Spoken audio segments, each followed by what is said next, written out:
Saudari-saudara yang terkasih, jumpa kembali bersama kami dalam program Sikat seputar iman Katolik. Bersama saya Frater Yohanes dari Gunawan Wibisono dan juga rekan saya Paulus Ardiansyah Aryawan. Kali ini kami kedatangan bintang tamu yang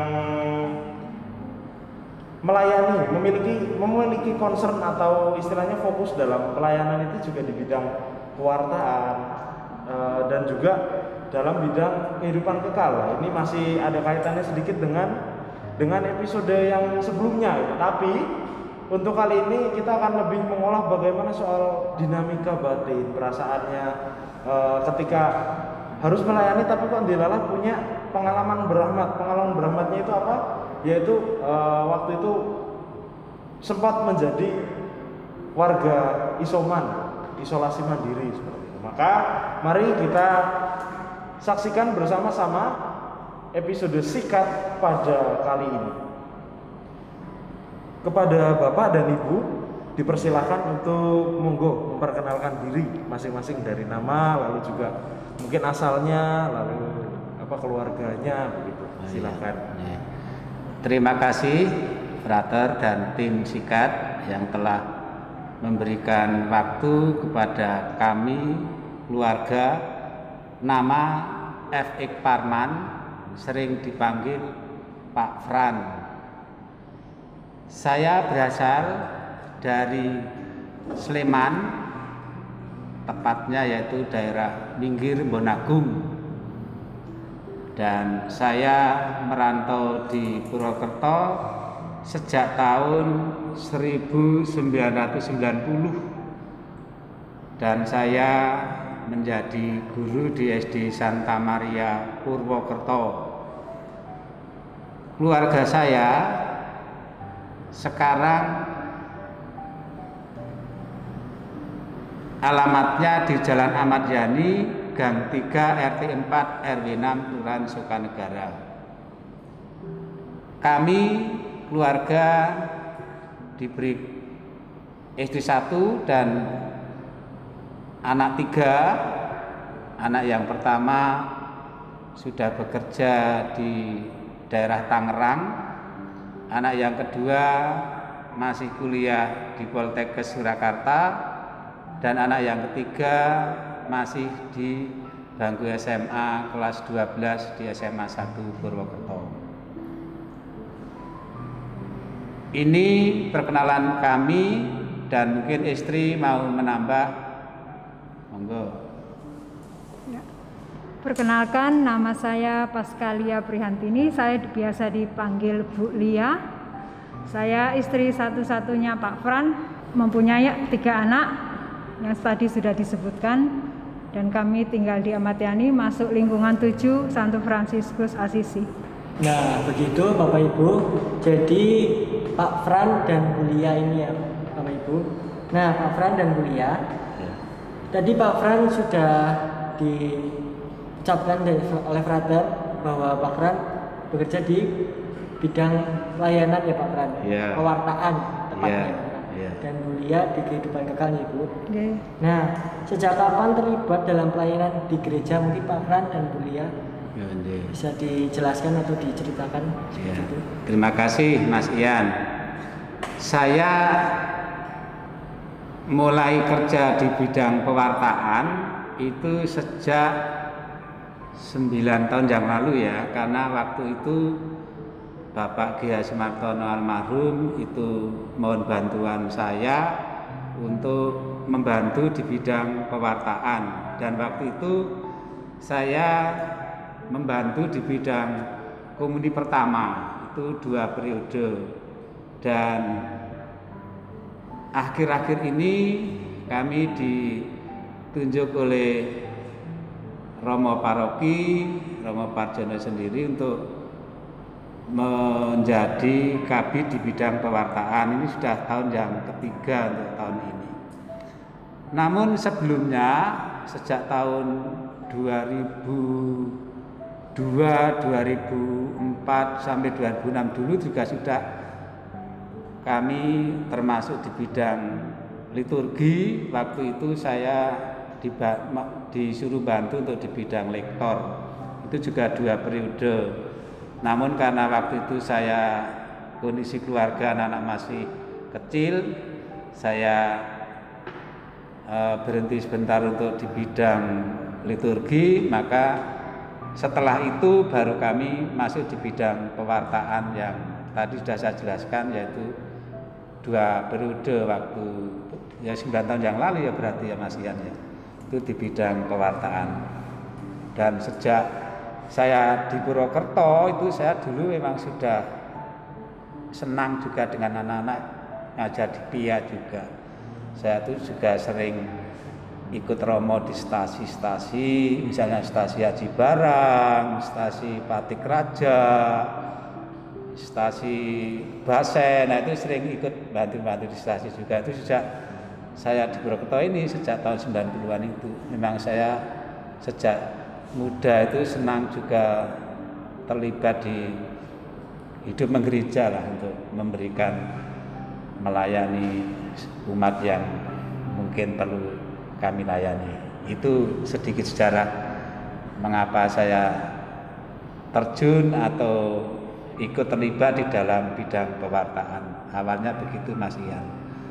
Oh, mungkin Bu Lia bisa menceritakan gimana menjadi pelayan gereja, awal mulanya seperti apa? Oh iya, saya memang basicnya perawat. Dulu saya perawat rumah sakit Elizabeth tahun 91, terus keluar tahun 2000. Setelah itu saya mengasuh anak, merawat keluarga. Kemudian saya isi waktunya untuk ikut pelayanan di gereja katedral, pelayanan kesehatan. Jadi saya membantu bersama tim kesehatan di Provita, terus di gereja juga kalau ada pelayanan kesehatan saya bantu. Itu sejak kurang lebih 10 tahun yang lalu di bidang kesehatan bersama-sama Dr. Wulan dan teman-teman sejawat yang lain. Kalau ada tugas-tugas P3K di gereja, misa-misa akbar, saya ikut bantu sebagai sukarelawan. Kalau di tim kehidupan kekal baru mulai tahun 2017 bersama tim. Ya, baru sekitar 2017 ya, saya baru berani.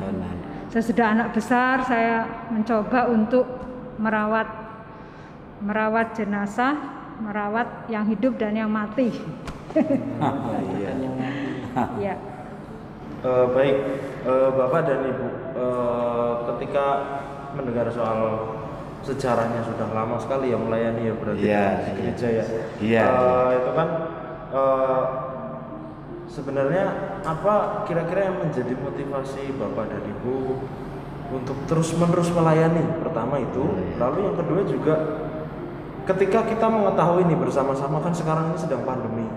Lalu apa yang menjadi semangat Bapak dan Ibu untuk terus-menerus bertahan, tetap mencoba untuk memberikan diri kepada gereja gitu, terkhusus yang apalagi kan pewartaan itu sangat berdampak sekali ya pandemi itu.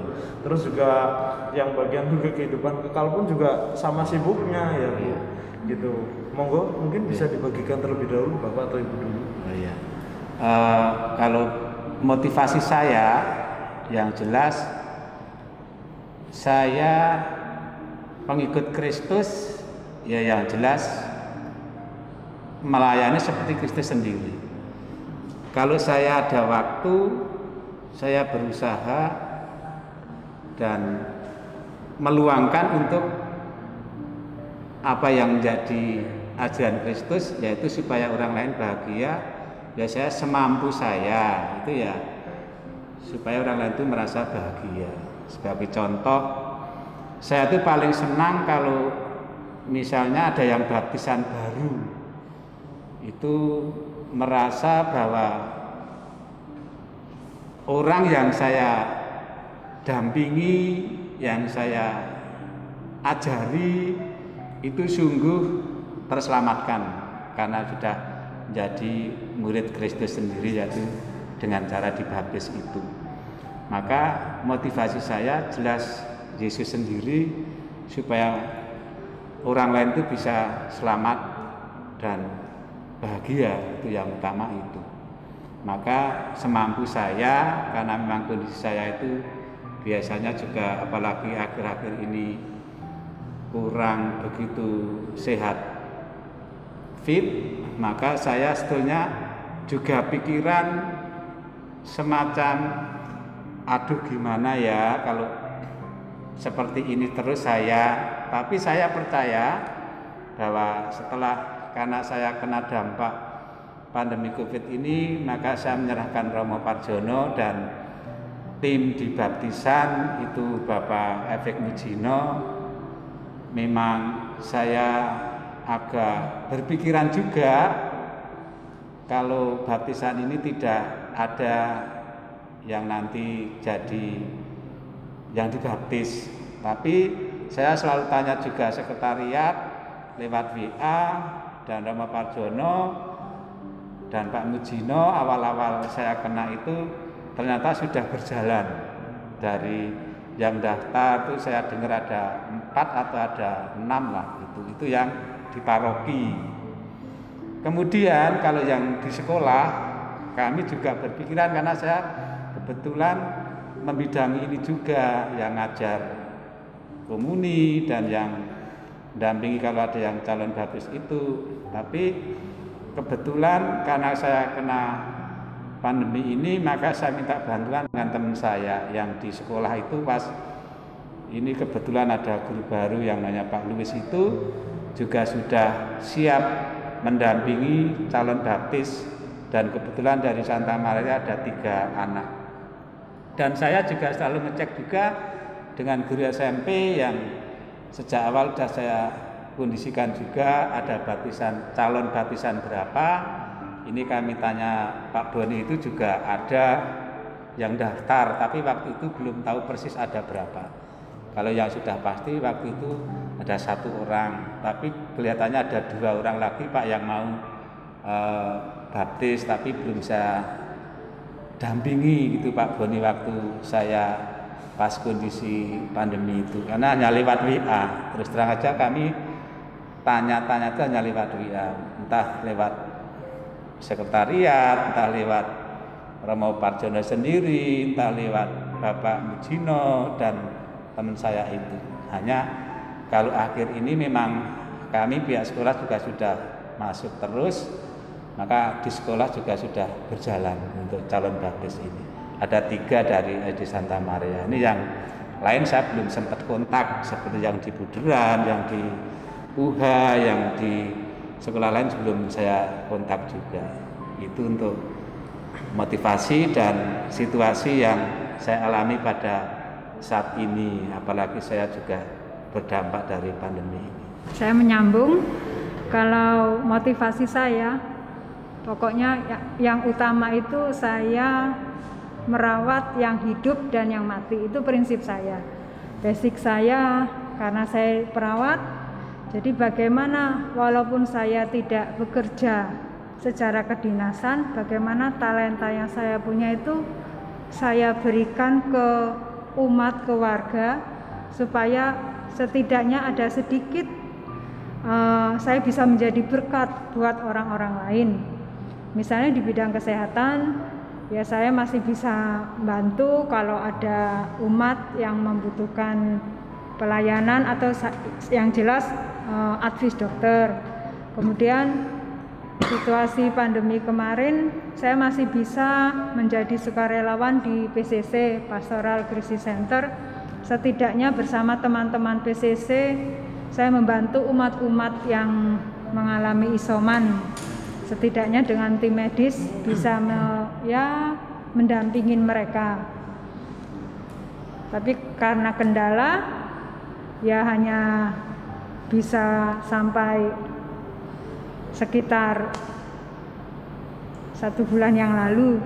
Kemudian di bidang kehidupan kekal, hanya bisa bantu tim untuk persiapan peti terutama untuk peti jenazah COVID, permintaannya sungguh luar biasa.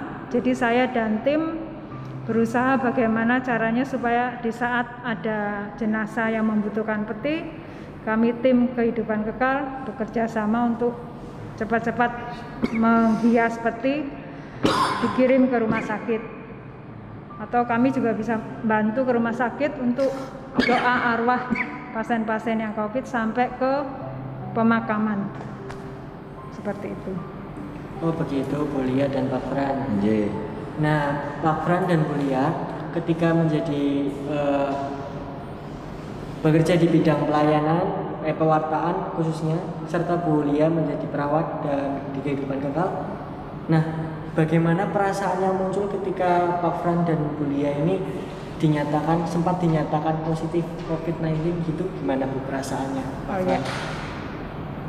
Saya ya, yang jelas saat dinyatakan saya positif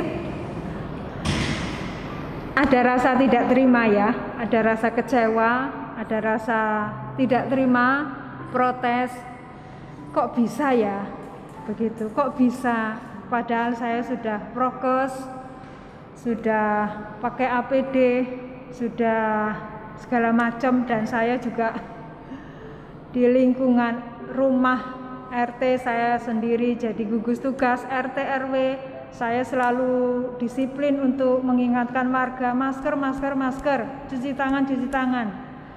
Tapi begitu saya tahu saya terpapar, awalnya saya tidak percaya, kok bisa kemarin apa ya yang kurang, kok saya bisa kena. Jadi ya itu, awalnya memang saya protes, tidak terima, kecewa, tapi lambat laun terus ada perasaan menerima. Saya harus berdamai dengan diri saya. Oh iya, Tuhan menyapa saya lewat penyakit, lewat COVID ini. Tuhan menyapa saya bahwa saya tidak boleh mengandalkan diri saya sendiri. Manusia ada batasnya, saya diingatkan Tuhan, disapa Tuhan supaya sekarang waktunya kamu, Lia, untuk memperhatikan dirimu, kesehatanmu. Di sisi lain saya bersyukur Tuhan menyapa saya lewat sakit ini. Saya tambah ya Mas Ian ya. Saya begitu dikatakan positif, saya terus terang saja juga kaget awalnya. Saya melihat lagi dari buktinya itu sampai beberapa kali. Apa iya ini saya benar positif? Padahal saya itu sudah yang namanya prokes itu bisa dikatakan ya paling prokes di rumah juga. Di sekolah juga teman-teman saya pada kaget. Bahkan paling prokes, dan kalau ke sekolah juga selalu cuci tangan, pakai masker terus, dan di rumah juga. Maka waktu itu saya dikatakan positif, terus terang aja saya kurang begitu percaya. Maka saya merasa juga, tadi istri mengatakan kecewa, itu awalnya begitu. Tapi perjalanan waktu saya sudah sadar betul memang yang namanya COVID itu ada, dan saya juga menyadari dengan positif ini ternyata saya disuruh banyak untuk mendekatkan diri pada Tuhan lagi, yaitu dengan cara banyak berdoa dan refleksi hidup. Saya di rumah itu banyak untuk berefleksi diri saya dan keluarga, untuk banyak doa. Dan memang yang namanya COVID sungguh membuat kami kadang di tetangga itu juga seakan kurang diterima gitu.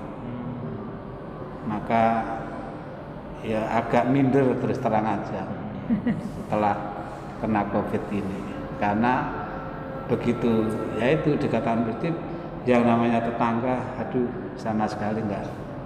Ya saya menyadari memang yang namanya pandemi ini memang kita harus saling menjaga, dan kita harus saling koreksi diri, dan kita memang harus percaya juga bahwa posisi pandemi ini memang ada, dan saya sadar betul. Dan selama isoman 14 hari itu ya saya banyak merefleksi diri di rumah itu. Waktu untuk Tuhan cukup banyak. Begitu Mas. Ya. Lalu Ibu Bapak tadi kan diceritakan itu ada pengalaman protes dan juga minder karena masyarakat ya, tentu ya kita tahu bahwa yang menjadi yang menjadi kecenderungan dalam masyarakat sosial itu kalau misalkan ada yang positif waktu itu pasti langsung juga kayak merasa menjauh gitu ya, betul, menarik diri. Iya. Nah, di tengah tekanan seperti itu, apa yang menjadi penyemangat atau penghiburan Bapak dan Ibu ketika harus menjalani isoman? Apalagi kan isomannya itu kan di tengah pelayanan ya kan, Bapak dan Ibu kan lagi waktu itu mau pendaftaran baptisan, lalu juga pas lagi tinggi-tingginya permintaan peti, dan juga banyak yang minta untuk dibantu dalam program PCC kan itu sendiri, dan Ibu kan juga jadi bisa dibilang relawan lah ya di dalamnya gitu. Mungkin bisa diceritakan istilahnya kayak penyemangatnya itu dapat dari mana gitu. Monggo Bapak dan Ibu. Saya yang jelas selama saya menjalani isoman 14 hari, awalnya itu kami diminta isoman di Baturaden, tapi maju mundur karena kepikiran saya dan suami positif, tapi anak 2 di rumah negatif. Mikir lagi kalau kami harus ke Baturaden di tempat rumah isoman, bagaimana anak kami? Misalnya kami isoman di tempat lain juga, tapi di sisi lain kami juga merasa khawatir karena apa? Karena Bapak punya komorbid asma. Apakah kami mampu untuk isoman di rumah sementara saat itu rumah sakit penuh, kebutuhan oksigen kritis? Jadi walaupun di rumah ada tabung oksigen untuk persediaan Bapak, tapi kami ada motivasi kami tunjukkan ke masyarakat bahwa pasien COVID itu juga bisa untuk menjalani isoman di rumah, aman. Yang penting terpantau oleh tenaga kesehatan. Jadi ya sudah, di sisi lain kami isoman di rumah, dan yang membuat kami tenang, kami bisa mendampingi anak-anak kami. Walaupun kami harus ekstra ketat, kamar mandi sendiri, kami di dalam, anak-anak di belakang. Alat-alat makan juga dipisah. Kalau kami butuh, kami WA ke anak-anak. Misalnya butuh teh, tolong WA gitu, nanti anak-anak buatkan teh, ditaruh di depan kamar. Kami hubungannya hanya WA. Say hello dari kamar depan, kamar belakang. Tapi itu membuat kami perasaan tenang. Di sisi lain kami bisa istirahat, isoman. Di sisi lain kami bisa mengawasi, mendampingi anak-anak. Tapi di saat isolasi mandiri, di saat tergeletak pun di kamar, kami masih bisa memotivasi untuk mereka yang terpapar juga. Contohnya kami, kayak saya, masih mengikuti WA grup PCC, siapa yang membutuhkan, siapa yang butuh ini, jadi kami masih bisa hubungan lewat WA. Misalnya mereka butuh apa, oh iya ini sudah lulus isoman, oh iya ini baru masuk, jadi tetap. Terus kebetulan saat saya isoman di rumah juga ada warga sekitar RT yang 2 orang yang dibantu PCC. Saya juga bisa melalui PCC bisa membantu warga sekitar untuk meminjamkan tabung oksigen ke warga. Jadi dalam keadaan terpapar juga, walaupun hanya lewat sosial media, apa yang bisa kami lakukan, ya kami lakukan. Sambil juga di grup kehidupan kekal. Aduh, Pak itu butuh peti, Pak itu meninggal. Aduh, merasa oh iya itu yang kemarin saya bantu swab, harus rumah sakit, saturasinya turun. Jadi walau badan saya istirahat tapi pikiran oh iya, jadi ya apa yang bisa kami lakukan di saat isoman ya hanya sebatas itu. Kalau saya yang menjadi penyemangat, walaupun saya isoman mandiri di rumah, itu kami keluarga, secara khusus anak kami yang 2, tetap bisa kami pantau juga perkembangannya.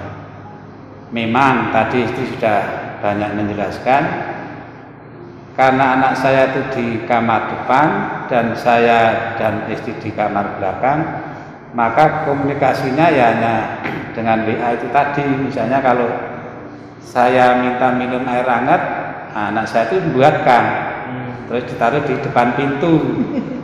Demikian juga istri kalau minta misalnya dibuatkan susu, itu oleh anak saya dibuatkan terus ditaruh di depan pintu. Begitu. Nah, ini yang sungguh luar biasa di dalam situasi walaupun isoman, keluarga kami kerja saling mendukung, saling membantu, saling menolong, sungguh berjalan juga. Ini yang menjadi sungguh penyemangat saya dan istri tadi. Memang kalau kita sadari secara manusiawi, ya kadang kasihan juga karena anak saya juga harus mengalami seperti ini. Tapi kebetulan anak saya juga negatif. Yang namanya Philip dan Iyas itu negatif semua, dan ya manut lah katakan gitu menurut apa yang ya menjadi apa yang saya butuhkan selama saya isoman itu. Dan Philip itu ya kalau saya sudah minta selalu terus dibuatkan. Maka apa yang menjadi motivasi atau yang menjadi penyemangat hidup saya ya di keluarga saya itu anak. Karena saya juga harus sehat dan harus sembuh. Padahal waktu begitu positif saya itu akan itu tadi sudah bilang mau tiba ke Hotel Batu Raden. Tapi saya juga sungguh bersyukur karena hari itu sekitar jam 10 ya, waktu itu sudah siap di depan rumah, mobil sudah mau datang. Kebetulan saya nunggu kok nggak datang-datang, maka sekitar jam 1 baru ada kabar lagi kalau di luar ternyata penuh. Dari kabar yang saya terima sekitar jam 1 itu, terus koper saya masukkan lagi ke rumah jam 1 itu. Dan saya juga bersyukur karena situasi di luar ternyata kalau saya ada di Batu Raden misalnya mungkin malah nggak tahu kondisi, karena katanya itu juga di luar malah penuh dan situasi kebersihan juga tidak kurang mendukung untuk saya, karena saya kan punya komorbid asma, maka malah lebih dingin dan awalnya kan kurang mendukung untuk kondisi saya, maka dalam hal penyembuhan akan terganggu. Maka saya bersyukur juga untuk penyemangat juga untuk ya supaya saya semakin percaya diri lah. Ya sudah nggak apa-apanya kita di rumah aja untuk bisa bantu juga anak-anak. Begitu Fatan. Nah, Pak Fran dan Bu Lia, ini bisa diceritakan nih bagaimana proses suka dukanya tanpa sengaja menjadi penyintas COVID-19 di tengah-tengah kesibukan yang akhirnya harus ditunda, Pak Fran dan Bu Lia. Suka duka jadi penyintas ya, penyintas COVID. Sukanya saya bersyukur, bukan suka ya, saya bersyukur karena walaupun saya isolasi di rumah, tapi dari gereja memperhatikan umatnya, terutama dari GCC ya, kebutuhan kami diatasi oleh gereja.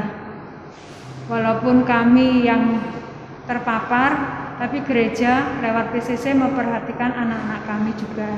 Jadi untuk kebutuhan logistik kami terpenuhi, untuk obat-obatan juga kami dipantau, untuk keluhan-keluhan lewat PCC itu kami bisa konsultasi dengan dokter. Kemudian untuk lingkungan KBG atau RT Jogotonggonya juga jalan. Walaupun kami menyadari memang penularannya seperti itu, tapi ada warga yang membuat kawat dari kawat dari bendrat bentuknya gini, dicantolkan di pagar. Nah itu tahu-tahu klinik-klinik, terus ada kresek anak kami yang lari. Pokoknya penerima tamu itu anak kami, keluar masuk kami di dalam. Nanti anak itu tinggal laporan, tapi nggak tahu dari siapa gitu. Jadi saling mendukung, lingkungan KBG, lingkungan RT, gereja. Itu sukanya. Terus dukanya ya kami nggak duka loh, terus terang. Walaupun kami terpapar, tidak ada penyesalan dalam hati kami. Apalagi saya sudah membantu ya, ikut sebagai sukarelawan umat untuk bantu swab atau pelayanan di mana. Saya nggak nyesel saya terpapar, walaupun saya tidak tahu saya terpaparnya di mana, oleh siapa, saya tidak menyesal. Lebih menyesal kalau saya tidak bisa melakukan apa-apa, tapi saya terpapar. Jadi walaupun saya terpapar, ya memang saya harus percaya, memang sudah kehendak Tuhan, sudah rencana Tuhan, ya harus saya lakoni. Dan saya menyadari itu, ya sudah, saya ikhlas melakoninya, sabar, suruh minum obat ya minum, istirahat di rumah ya di rumah, sambil kami memantau perkembangan teman-teman atau lingkungan yang sesama isoman atau dari grup-grup itu. Jadi dibilang duka ya enggak, karena kami percaya COVID ini hanya sapaan Tuhan. Saya percaya, walaupun suami punya komorbid asma, saya enggak khawatir akan kebutuhan rumah sakit atau oksigen. Saya percaya bahwa lorong kami gelap. Saya 8 hari tidak bisa makan, muntah-muntah, minum obat muntah, makan muntah. Tapi suami yang membuatkan susu, jangan bening kelor dari tetangga saya bisa makan. Walaupun nanti muntah lagi, tetap suami memotivasi saya. Jadi memang tidak ada rasa dukanya. Kami lakoni, jalani biasa saja. Kami percaya lorong gelap di ujung sana pasti ada cahaya terang. Itu yang menguatkan saya. Saya nambah untuk kalau dikatakan suka duka, saya sadari betul bahwa kepedulian dari warga sekitar, entah di warga RT RW dan warga KBG, sungguh luar biasa. Karena kami semua kebutuhan yang ada di keluarga kami tercukupi. Kemudian dari gereja pun juga, entah dari segi obat-obatan, entah dari segi makanan setiap harinya, kami juga terpenuhi. Maka kalau dikatakan suka duka, saya hanya bersyukur. Sungguh bersyukur pada Tuhan lewat gereja, lewat warga sekitar, KBG, RT RW, sungguh kepeduliannya luar biasa. Memang kalau kita jauh berpikir, apa iya ya, kok aku seperti ini. Tapi saya sadari lagi, oh memang yang namanya COVID itu memang ya ada, dan kita ya sebagai sahabat saja. Maka saya nggak merasa terus sedih banget, itu juga enggak. Memang kalau pas saya jemuran di depan itu ada, yaitu orang-orang yang ya istilahnya itu takut terus balik, nggak jadi lewat dekat saya, itu balik jalannya. Itu saya dan istri pas juga tuh masuk. Ya udah, nah kasihan warga mau dikira kita menghalangi, udah masuk. Itu kalau pas saya jemuran di depan.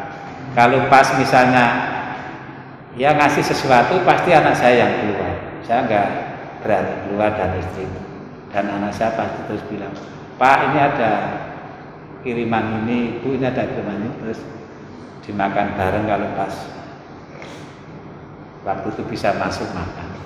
Dan saya juga bersyukur karena saya punya komorbid asma, saya tidak mengalami yang namanya